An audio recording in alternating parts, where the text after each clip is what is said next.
Hey guys, what's up? This is Bjergsen and this is my Zoe guide. I've got a magic present for you! Here it comes!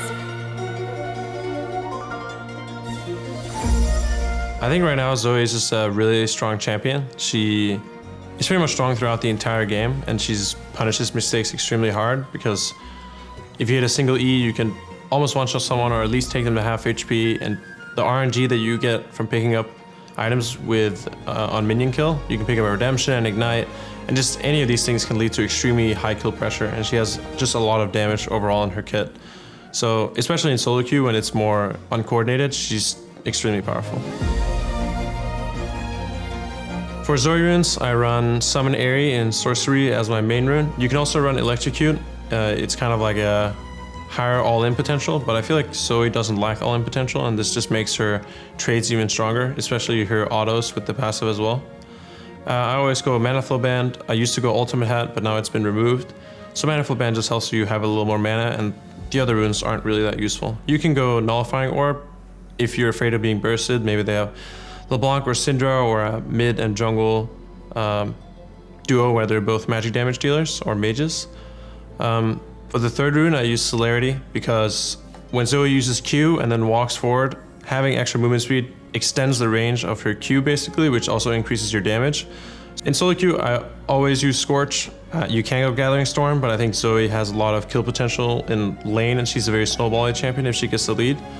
And Scorch can really make the difference between getting a kill and not getting it. For my secondary runes, I use Inspiration with Hextech Flash. Hextech Flash is good on Zoe because now people are doing W max along with Hex Flash, which means that when your flash is down, you essentially have a free Ghost and W proc by just using your Hex Flash whenever it's up. And it makes you move extremely fast around the map. It gives you your W balls around you so that if anyone tries to mess with you, you also have instantaneous damage on them. And it's just better than the free boots. It gives a lot of value, especially once you get some levels into W. For my last rune, I use Minion Dematerializer, mostly because there isn't really anything better to use in this tree. Even though it was nerfed slightly, I think it's still better than Biscuits because it still gives you the opportunity to wave clear faster or get a surprise all-in with a level up, or just have a minion advantage so that they can't go on you. You can also use Minion Dematerializer to secure any minion that might have a spell shard or an item drop, so that you don't have to risk potentially missing the last hit or the tower taking it. For Zoe, you pretty much always go Q level 1. You can go E if you're doing a level 1 invade, and you know you'll get the kill no matter what, but it's really gonna hurt your laning, so I would recommend going Q for most invades or any action because it still does good damage. At level 2, you can choose between E and W. W is more for farming matchups or passive matchups where you're not necessarily going to get an opportunity to E them because they're hiding behind minions and they're not playing so aggressive that you're going to hit your E on them. For the max skill order, I always max Q first, I do W second now, and then E. I do W instead of E because E has been nerfed so many times. It's not as OP as it used to be, and W is just an extreme amount of consistent damage that just cannot be dodged. Especially when you start getting Ludens and Lichbane, these items just amplify kind of your guaranteed damage output, and it makes Zoe a much more consistent champion. For starting items on Zoe, you always go Doran's Ring, pretty much no matter what. It's just the standard mage start, and it works just as well on Zoe. For your first major item, you pretty much always want to be going Ludens. It's just the most highest AP CDR mana item that you can get, and the Ludens proc, since it procs the further you move, when you use your ulti, it's very likely to proc because it's essentially a teleport that moves you, and it's very likely to proc Ludens at a really crucial time. For boosts, you pretty much always want to go Sorcerer's Shoes because Zoe is just based around doing damage to the enemy champions, but there are certain games where something like Ninja Tab Eyes against high physical damage or Merctress against high CC and magic damage can be good also.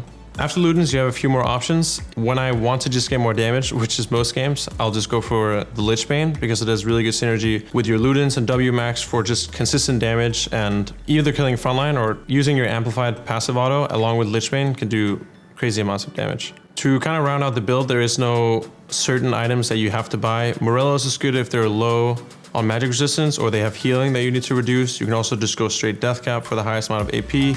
Voice Staff if they have a lot of MR, or Banshees or Zhonya's if you need defensive items. But these are going to be a combination of items that you're going to have in the end game. But most important is that you're going to end up having a Death Cap and Void, and then you can kind of fill in the last slot with whatever you need in that game.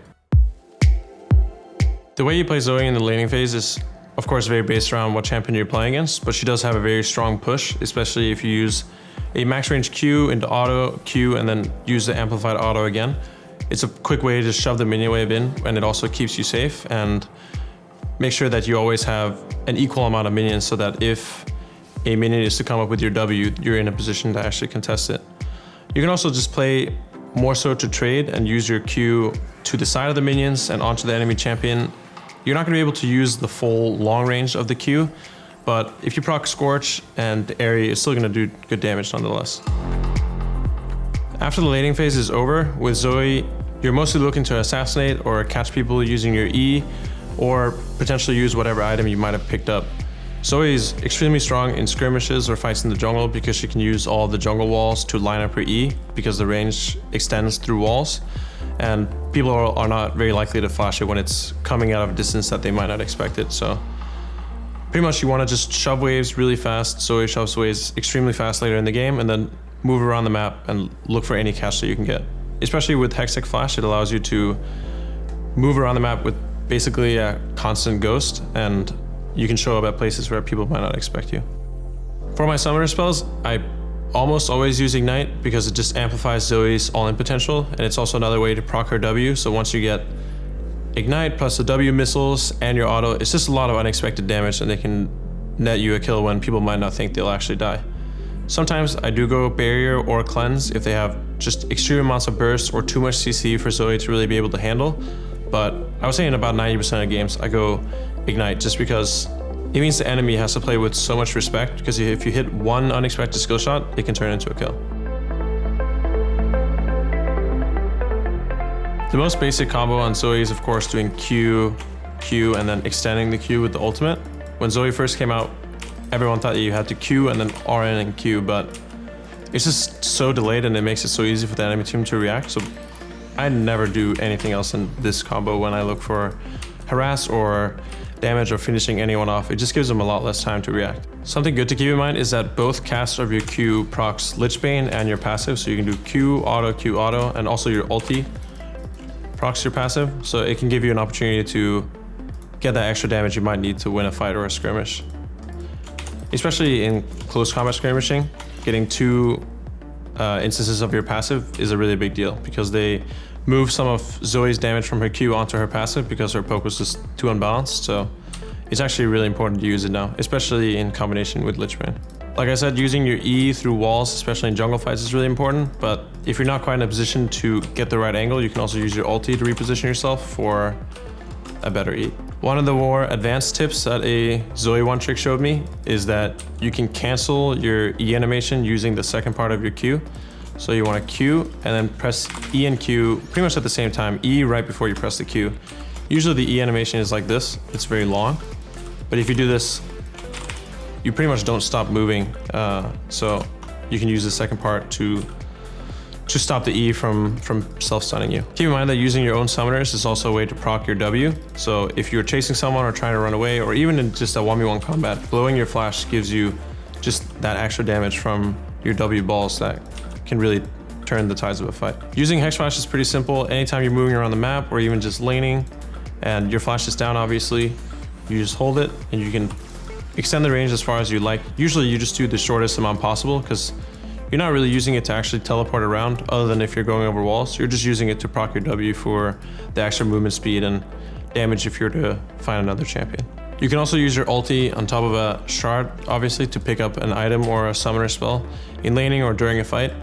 Also, it's very common that if you're chasing the enemy team and they're using their flashes away and there's a bunch of flash shards on the ground, you can flash to pick up his flash and then flash to pick up another spell or potentially another flash. And keep in mind that every time you're using your summoner, you're getting a bunch of free movement speed at max rank 70% and the damage from the missiles.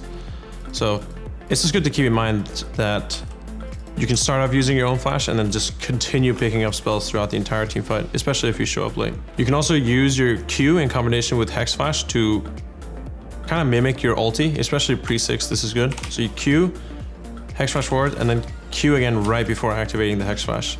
It does take a little bit of practice and it took a lot of me failing to actually learn it, but it can be really useful, especially in the early game where you can use it, for example, over this wall when the enemy mid is farming. Another thing to keep in mind if you hit your E in close range without having to use your ulti forward is that you can hit the E and then get the increased damage of your Q by ulting away and then Qing back. Because the further the Q travels, obviously the more damage it does. So rather than just hitting the E and doing a regular Q like this, you can get a lot of increased damage by teleporting away and then Qing. Zoe is a really fun champion with a high skill ceiling and one of the champions that you can make the most crazy outplays with right now, in my opinion. She's also very imbalanced, and if you can pick her up and learn her before she gets nerfed, I think it'll give you a lot of elo. Thanks so much for watching, and special thanks to Geico for making this guide possible.